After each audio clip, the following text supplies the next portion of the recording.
I'm E.G. Marshall.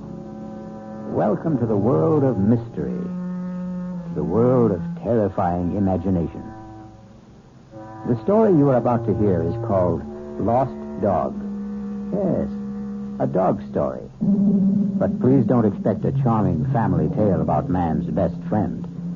In fact, you may even decide that the dog in this story is man's worst enemy.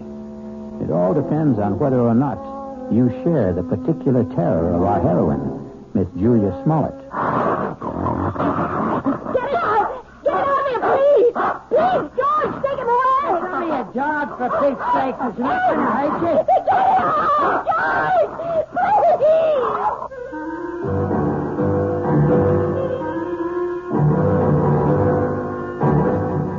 Our mystery drama, Lost Dog, was written especially for the Mystery Theater by Henry Slesser and stars Kim Hunter. It is sponsored in part by the Kellogg Company, makers of Kellogg's Special K cereal. I'll return shortly with Act One.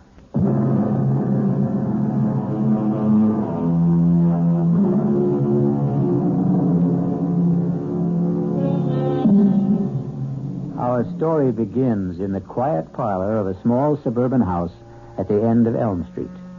Well, not completely quiet, since young Ronnie Hughes is once again practicing his scales under the gentle, watchful eyes of his piano teacher, Mrs. Julia Smollett.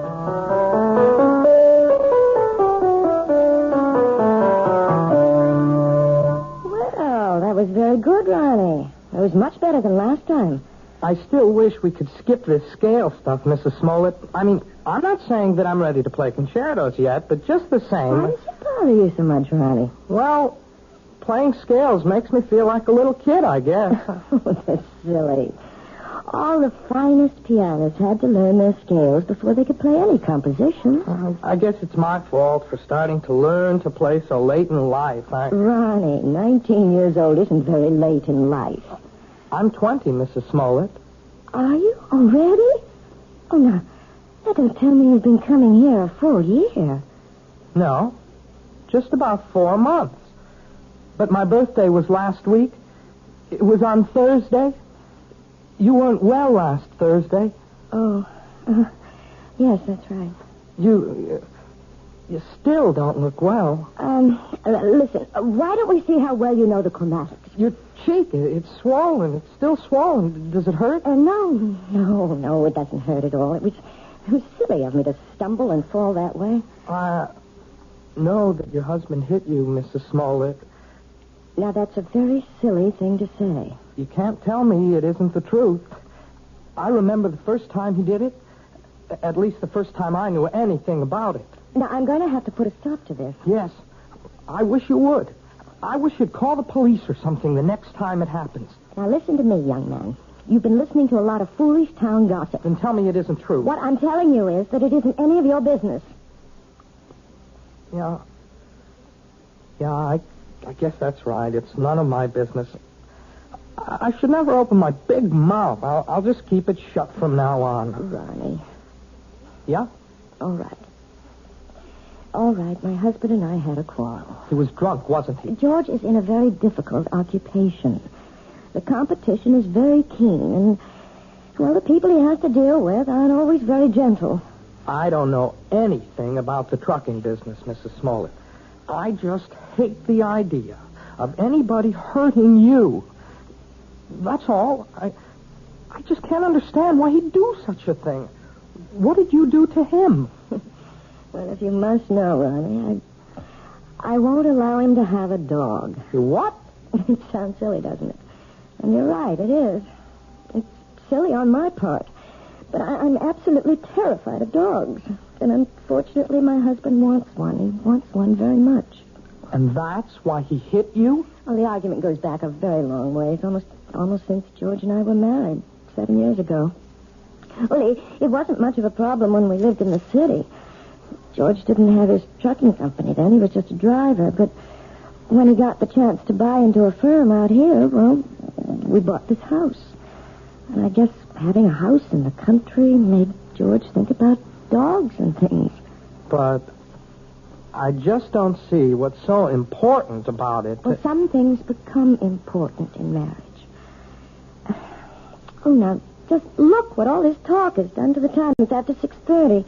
My husband's going to be home in half an hour, and I haven't even started dinner. Will he beat you for that, too? Ronnie, if you keep talking this way, well, I just don't think it would be wise to continue giving you lessons. You don't mean that. I'll see you on Thursday, Ronnie. Yeah. Sure. Bye, Mrs. Smollett. Goodbye, Ronnie. And happy birthday, Ronnie.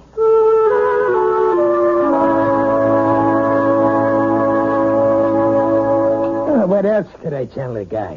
I had 2 semis in a repair shop. If I wanted the job, I had to use his equipment. Well, fine.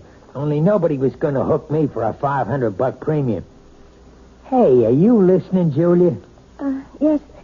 Yes, I'm listening, George. What's the matter with you tonight? I'm a little tired, I suppose. Tired? You? From what? Listening to piano cover? Nah, you make me sick, you know that? You weren't listening to a word I said. You don't care about what happens in my business. You never cared. But I never understood much about it. You always talk to me as if I'm one of your associates. I know what's eating on you. Think I don't know? You're sitting there like the last judgment. You're sitting there blaming me for taking that swipe at you last week. No, you're wrong. Look at yourself. You didn't even bother putting makeup on that cheek of yours. Makeup wouldn't cover the swelling. Yeah. You want to remind me how much you suffer. Well, I got a hot flash for you, kid. The one who suffers around this house is me. I could enjoy this house plenty. I could have a great time if you weren't so sick in the head. You're talking about the dog again. Why not? You think I forgot? But surely it can't mean that much to you. I've had dogs ever since I was 6 years old. You never talked about it when we were living in the city. That was different. Who put a dog in that air-conditioned chicken coop? But now we've got a house. A real, honest-to-God house, Julia. A house needs a dog. Oh, George, you know I feel terrible about saying no, but I can't help myself. It's just something in me. It's a phobia, I guess, but dogs terrify me. Even small dogs, tiny, harmless little dogs. I go to pieces when one comes near me. It's all in your mind. Yes, but isn't that enough? No, not for me it isn't.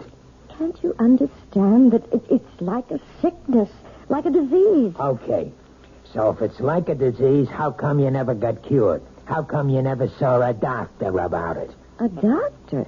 Yeah, that's right. You're telling me you're sick? Well, just find out. Well, where are you going? I'm going to get you an appointment, a doctor's appointment. I'm calling Dr. McCann right now. At this hour? I'll call him at home and make an appointment for tomorrow. We're going to settle this thing once and for all.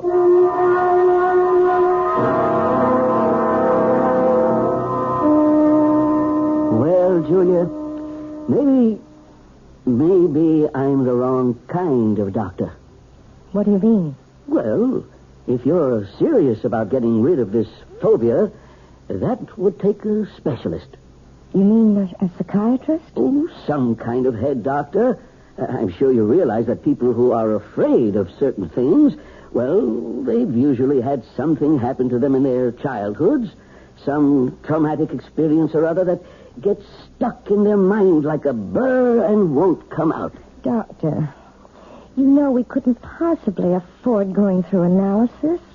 George's company isn't doing that well. He'd never stand for paying all that money week after week. Well, maybe you don't need all that couch stuff. Maybe there's something else you might try. Like what? Do you ever hear of hypnotherapy? You mean getting hypnotized by someone? Not just by someone. I mean someone who can put you under and maybe help cure you of this thing. I'm not saying it always works, but it does sometimes. Oh, I don't know. The thought sort of frightens me. Nothing frightening about it. It might be just the way to find out why you're really afraid of dogs.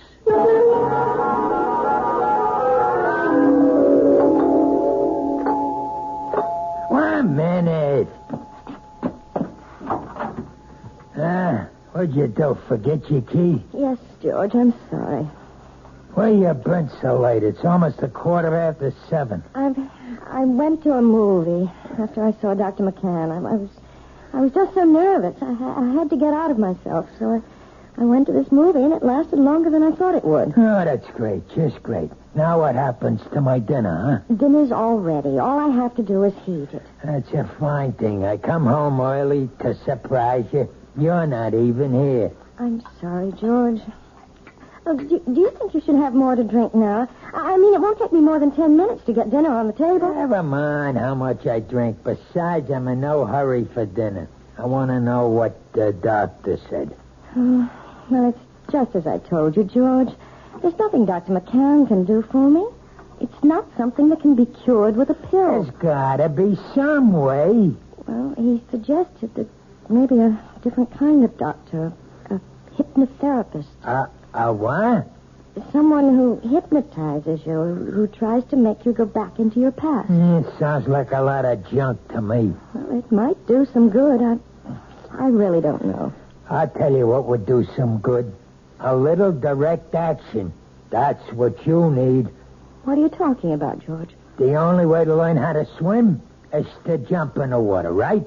Well, that's what you need, Julia. I simply can't make you understand, can I? Well, maybe I can make you understand. Forget it. You want to get that dinner ready? I'm hungry. Yes, I'm going now. Look, why don't you change first? Change? Yeah, your clothes. Get more comfortable. Well, yes, I think I'd like to do that, George. I won't be long.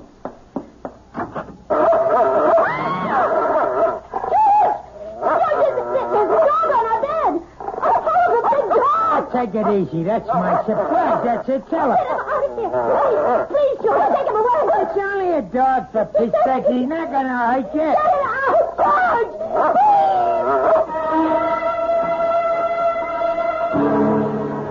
It only goes to prove that there are more terrors in this world of ours than anyone imagines.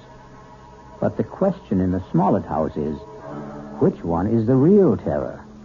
Attila the dog or George the husband? We'll learn more about both of them when we return shortly with Act Two. This is WOR New York, your station for the Mystery Theater.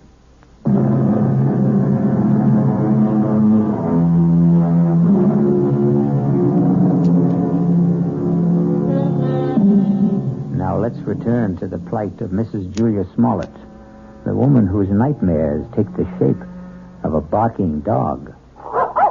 How long do you want me to board the animal, Mr. Smollett? I don't know. Until that wife of mine gets her head on straight, I guess. Beg your pardon? My wife doesn't like dogs. Took one look at Attila and screamed the house down. Well, some women get scared of Dobermans. This dog's only 6 months old, for Pete's sake. Practically a puppy. Can you board my dog until my wife gets through with her treatment?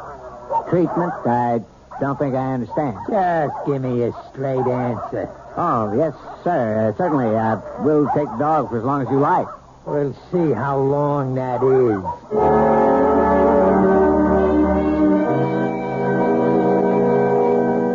Please sit down, Mrs. Smollett. Thank you. Right here, Mr. Smollett. Yeah, thanks. You both seem a little nervous. I'm sorry, Dr. Froelich, but I suppose I am. I know. Dr. McCann explained to me. He said that hypnotherapy was an accepted kind of treatment. For some cases, yes. Not all of them. All I want to know is, will it work? Well, frankly, I don't know much about your wife or her problem. I'm not going to say I can help her get over this particular phobia until I do. Please, George, let me tell the doctor about it. I can tell him in one sentence. My wife's afraid of dogs. All dogs. Big ones, little ones. Falls apart when she just looks at one. No, that isn't true. I don't fall apart, as my husband said, unless I'm close to them. Animal phobias are one of the most common types I deal with, Mrs. Smollett, and I might say that I have a great deal of success with them. But how do you do it? I use a technique called hyperamnesia. Amnesia? Actually, it's the opposite of amnesia. After placing the subject in a trance state and making her completely willing to free herself from critical judgments about her past... Wait a minute. I'm not following you. What we do is get the subject to remember long-forgotten, very, very deeply repressed experiences. Sometimes they remember them in great detail, even though they still maintain amnesia at the conscious level. And you see... I'm not sure I do. Do you mean you can find something in my mind that I don't even know is there? Possibly. It may take some time. We might need several visits to establish a rapport between us. But if all goes well, we should soon be able to find out if anything in your past is causing this problem. And, of course, that something will most likely concern a dog.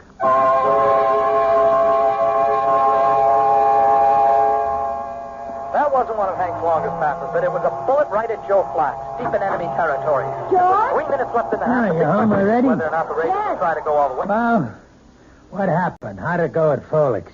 It was all very strange. Oh, come on, let's hear it. Did he get you hypnotized or didn't he? Look, I just want to hang my coat up. Look, I'm missing a big game just because I want to hear. You might as well turn it on again, George, because all that Dr. Froelich did was what he called the first stages. What does that mean? I mean, well, he put me under all right. There wasn't any problem about that. Yeah, I figured that. Tell me what he said about the dog. He didn't say anything, George. Oh, what do you mean? Just that. He didn't start talking about my problem. That's going to have to wait until I'm more receptive. What's he trying to do? Keep stringing you along until he bleeds me dry? Those visits cost $50 each, you know that? I know it's expensive, but you're the one who insisted that I go. $50 a week plus kennel charges. A couple of months of that, and I'll be hocking half of my trucks. Look, you tell that guy to get down to business. It's only my second visit, George. Well, we better start seeing some results on number 3, understand? I'm not waiting any longer. There doesn't have to be a number 3. As far as I'm concerned, we can stop right now. What are you talking about? George, I don't want to do this thing. I hate being put under. I hate anybody poking around in my subconscious for something that isn't even important to me. You mean you want to be sick? I think I'll lie down for a while. Don't you walk out on me. I'm sure you'd rather watch a football game. Oh, tell me what to do. I know. You think I'm Mr. Lowbrow. But let me tell you something, kid. You're no fairy princess anymore. Maybe that's what you used to think you were back in the old days. But the only fairy around this house is that piano student of yours. I don't like to talk to you when you're like this. That's what you always say when I'm drinking. Well, I'm not drinking now. And you better listen to what I'm saying. Oh, please, George, don't touch me. Yeah, I knew that was coming next. Don't touch. That's your favorite phrase, night and day. Don't touch, George. You're hurting me. That's the only thing you understand. The only touch that means a thing to you. Let go of me. Stop being such an animal. I'll show you what animals do. No, George, please, don't. Don't. I'll show you what kind of an animal I am. I'll show you. Don't, George, please don't. Please.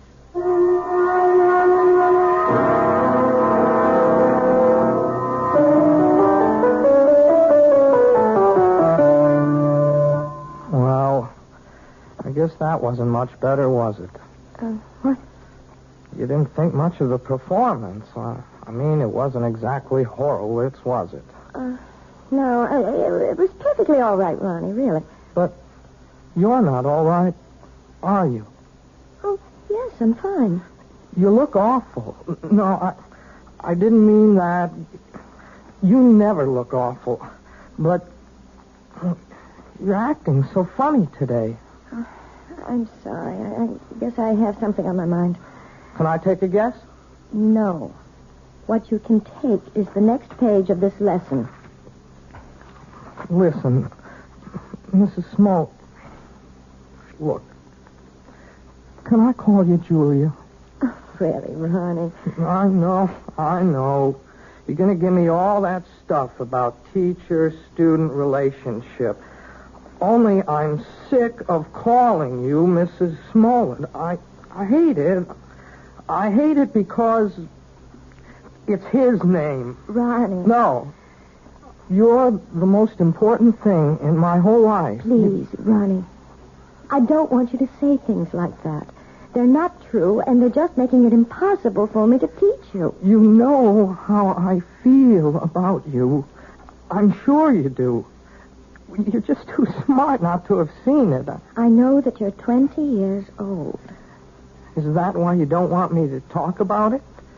Because I'm younger than you are? It's flattering that you feel that way, Ronnie, but I know it's just a little crush you have. Boys go through that sort of thing all the time. Boys. Crush. Look, you're treating me like a kid. If you ask me, that's why you keep me on those damn scale exercises all the time, so you won't have to think that I'm any more of a man than those 10-year-old kids that you teach all the time. No, Ronnie. I know you're a man. Of course I do. Well, and if you think that, treat me like one. Just once. Please. Please. Let me kiss you, Julia. Just once. Ronnie. Please, Julia. What is it? What's the matter? It's nothing. I just bruised my neck a little, and when you touched it... Your neck? Yes, it's nothing. Is that why you're wearing the scarf today? Let me see. No, Ronnie, don't. Oh, my God. It was just an accident. Nothing but an accident. You're all bruised. Your whole neck. Look at it. I can see more bruises. Down the shoulder. What did he do to you? Please don't talk about it. I can't bear to talk about it. You don't have to. Julia, you don't have to. But he's going to talk about it. With me.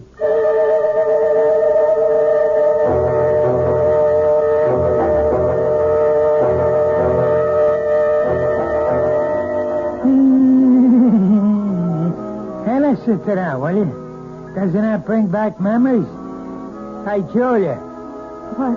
That song. We used to dance to it, remember? In the girl room, first year we were married.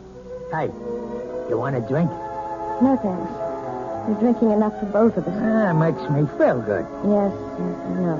I should think about wives.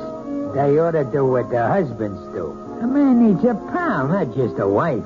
I'm sorry that I'm not a pal, George. That's why I need a dog, you understand? A man's got to have a friend. Somebody who understands him, you see?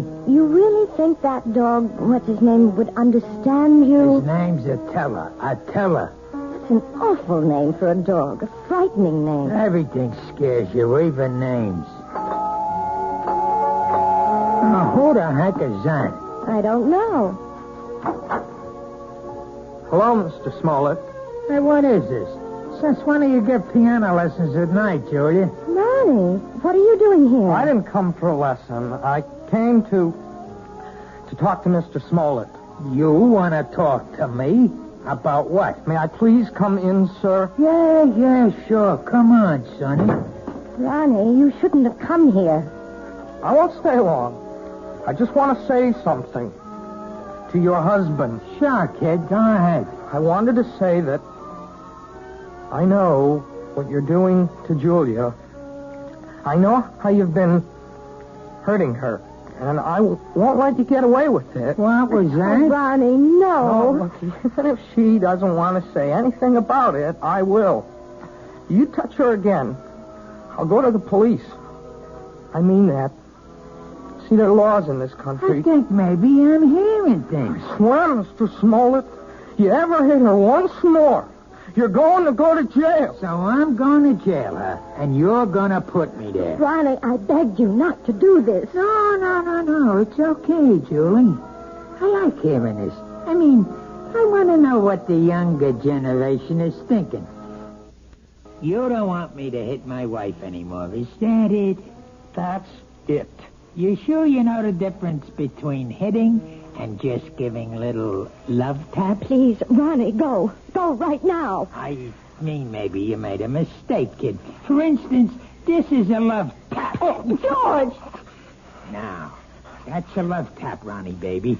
This is... George, stop it! Don't! You see the difference, kid? You better be sure you know the difference before you talk to the cops. George! George, don't! Don't!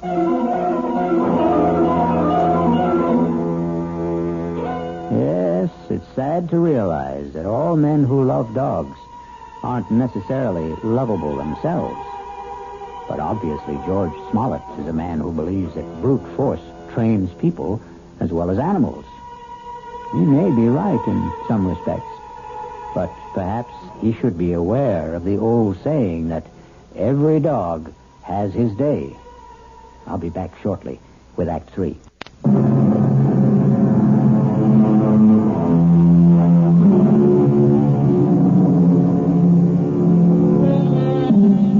An important day has arrived in the life of Julia Smollett and her husband George, because Julia is on her way to the offices of Dr. Froelich, who has promised that this is the day which may bring her back to the forgotten days of her past, perhaps to the very day when she equated the word terror with the friendly eyes and wagging tail of man's best friend.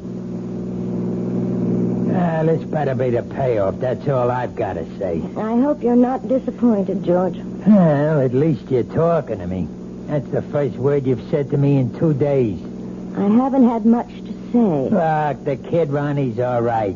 I didn't mark him up. He's still as pretty as ever. That worries you, doesn't it? Nobody's got a right to walk into my own house and say those things to me. You have nothing to worry about, George. Yeah, that's what you say. $50 a visit is something to worry me, and $40 a week for the dog, and a lot of other things. We've also lost a piano pupil. I suppose you realize that. Who cares about that? Ronnie paid $20 a week for his lessons, George. I won't miss it. Not as much as you'll miss your little Prince Charming. Well, what about it? About what? You're gonna miss him, right? You're not gonna have any shoulder to cry on, are you?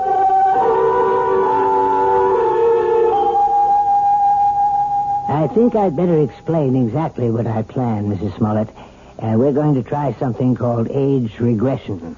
Age regression? It sounds as if you're going to make me younger. That's almost exactly what we'll try to do. Well, if you can, Doctor, you'll have every woman in America on your doorstep. All I'm going to do is attempt to take your mind back into your own past. I'm going to see if you can relive some of your earlier years. You mean that I might actually remember things from my early childhood?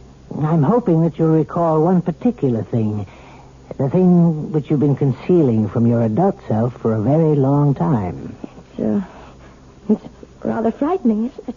No, you mustn't fear knowledge, especially self-knowledge.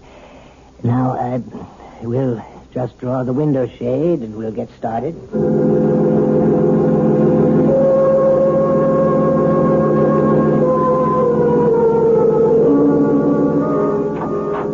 Mr. Smollett, would you like to come inside? Me? You mean you're all through so fast? No, we're not through, but your wife is in a deep trance, and I thought you might want to be here when we begin the age regression attempt. Well, sure, if you want me in there. Hey, she looks like she's asleep. But she isn't. Hypnosis only resembles the sleep state, but it's not. Mrs. Smollett is very much awake. Yeah? Mrs. Smollett, Julia, you may open your eyes now. Ah, that's fine. Now, tell me, do you know what day it is today? Yes. Wednesday. No, you're wrong. It's Friday, Julia. Is that right? Yes. Friday. No, Julia. It isn't Friday either. Do you know what day it is now? No. I don't know what day it is. In fact, right now you don't know the day or the month or even the year, Julia, do you? No.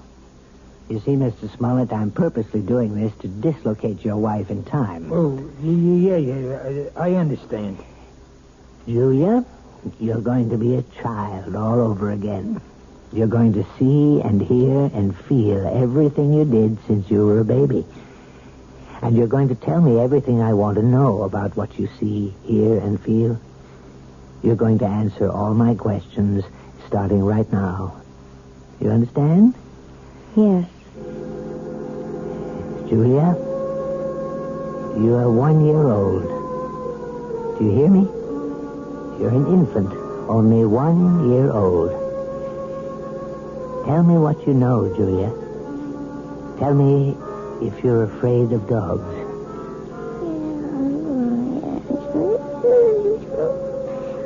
Oh, my God. You sound like a happy baby to me, Julia. I don't think you had any fear of animals when you were a little baby. Did you? Now you're 2 years old, Julia. You can probably say a few words now. Are you afraid of dogs? No. And now you're 3, Julia. You're growing up very quickly. Now you're a big 3-year-old girl. And are you afraid of dogs now, Julia? No. I'm not afraid of Bow Wow. You're 4 years old now, Julia. Tell me if you're afraid of dogs now. It's all right to shake your head as long as you tell me, Julia. Now you're 5. 5 years old. What? Still not afraid of dogs? No, I'm not afraid. I'm not afraid. Now you're 6, Julia. 6. This can go on forever. Please, Mr. Smollett. Not afraid at 6, Julia? Then let's be 7 years old. You're 7 years old. Still not afraid, are you? Now, what about 8? You're an 8-year-old girl now. Topper. Topper. What was that? Topper. Poor Topper. What's she saying? Julia, who is Topper? Is Topper a dog? Topper's my dog. Where is Topper now, Julia? Topper's dead. They put Topper away. Then they killed him, and it's all my fault. It's all my fault. What's your fault? What did you do, Julia? No. It's his fault. It's Bobby's fault. Who's he, Julia? Is Bobby a friend of yours? I hate him. He teases me all the time. I'm glad I did it. I'm glad. Only don't kill Topper, please. Please don't kill my dog. Does all this mean something? Yes, it means a great deal, Mr. Smollett. Julia, now please listen. I want you to tell me all about Bobby and Topper. Bobby lives next door. He's 10. He teases me. He pulls my hair. He tore my dress. He put mud in my shoes, and he hit Topper with a rock. Mommy! What happened, Julia? Why are you calling your mother? What's happened to Bobby? He's killed him. He killed him. Who? I warned him. I told him what I would do. I told him. Was it Bobby you warned?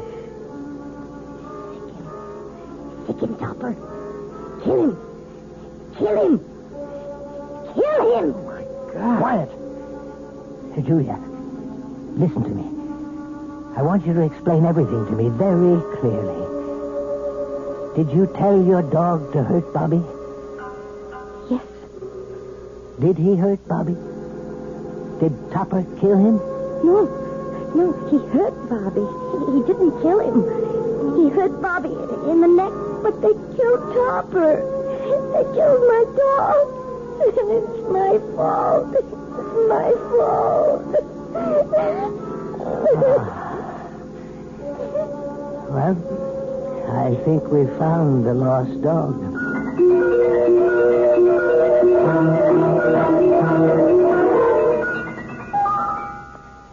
So, now you know, Mrs. Smollett.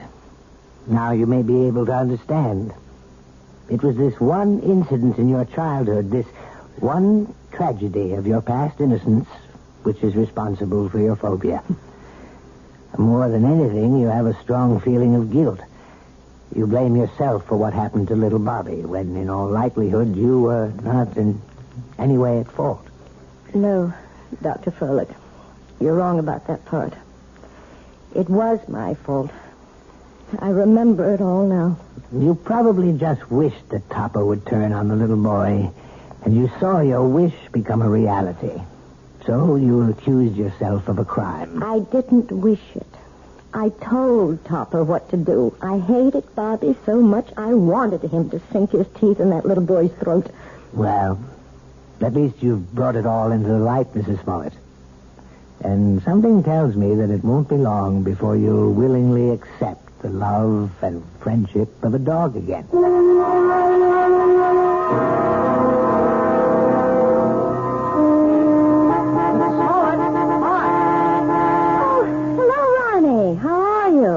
I'm okay, I guess. That looks like a brand new car you're driving. Oh, yeah, it is. My parents gave it to me for my birthday, but, well, it took a couple of months to get it here from the factory. Well, you see, I wanted a couple of special things done to it. It's very handsome, Ronnie. I'm sure you're enjoying it. Yeah, it's great. I guess you've been shopping, huh?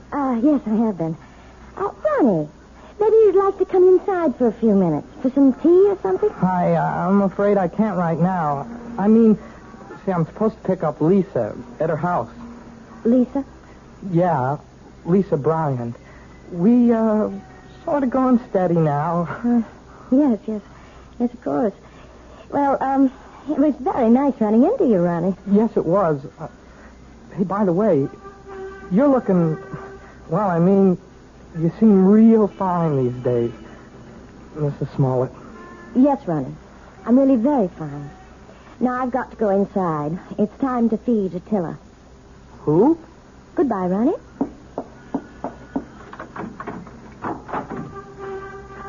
Attila! Where are you? Attila? Here, boy. Oh, where's that animal? Oh, well, I suppose he's playing in the yard or something. Oh, or maybe he's in the bedroom. Attila? No, not in there. Oh, I see George's jacket's back from the cleaners. I hope they haven't taken all the smell out of it. No, they couldn't do that. Nothing will ever take the smell of George out of anything. Now to find that animal. Attila! Where are you? Attila? Are you here? Oh, there you are. Oh, for heaven's sake. Are you still tied up, you poor thing? Well, don't worry. I'll have you out of that in a minute. We can't have you tied up, can we, boy? We can't play our little game if you're tied up. Yes, that's a good dog. Good boy, Attila. Now, let's play our little game. See the jacket, Attila? See? Smell the jacket, boy. Go on, smell it. That's a good boy. Now, stick him, Attila. That's it. Stick him, Attila. Stick him.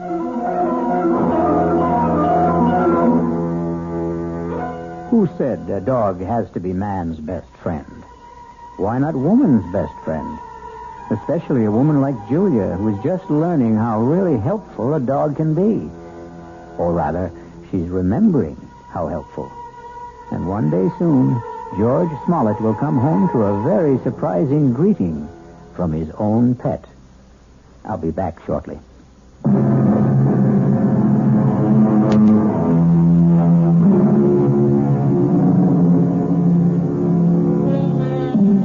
We hope we haven't given you the impression that we don't love dogs.